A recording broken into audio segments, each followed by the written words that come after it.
Hello friends, SK win டிஎன்பிஎஸ்சியின் கனிவான வணக்கங்கள். நான் உங்கள் கார்த்திக். ஒரு கரண்ட் அஃபேர்ஸ் பார்க்க போகிறோம்.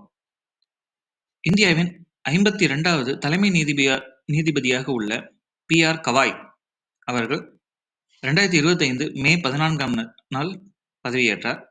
உச்சநீதிமன்றத்தின் தலைமை நீதிபதியாக பதவியேற்றார். அவரது பதவிக்காலம் நவம்பர் 23ஆம் தேதி 2025ஆம் ஆண்டோட முடிவடைகிறது. அவருக்கு அடுத்தபடியாக உள்ள யார் உச்சநீதிமன்றத்தின் தலைமை நீதிபதியாக அமரப்போவது அப்படின்ட்டு மத்திய அமைச்சரவை தற்போதைய உச்சநீதிமன்ற தலைமை நீதிபதி கிட்ட கேட்டிருக்காங்க.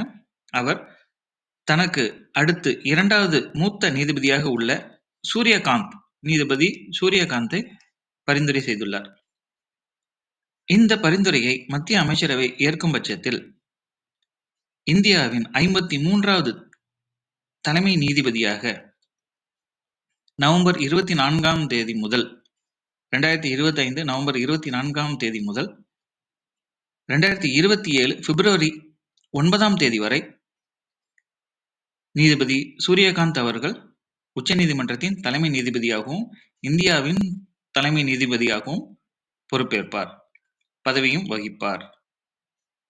Thank you friends. இது மாதிரி current affairs bits, news bits ஓகேவா, நம்ம சேனலில் அடிக்கடி போட்டுட்ருப்போம். கண்டினியூவாக வாட்ச் பண்ணுங்கள். கண்டிப்பாக இந்த வீடியோ உங்களுக்கு பிடிச்சிருக்கும். லைக் பண்ணுங்கள், ஷேர் பண்ணுங்கள், சப்ஸ்கிரைப் பண்ணுங்கள். Thank you friends.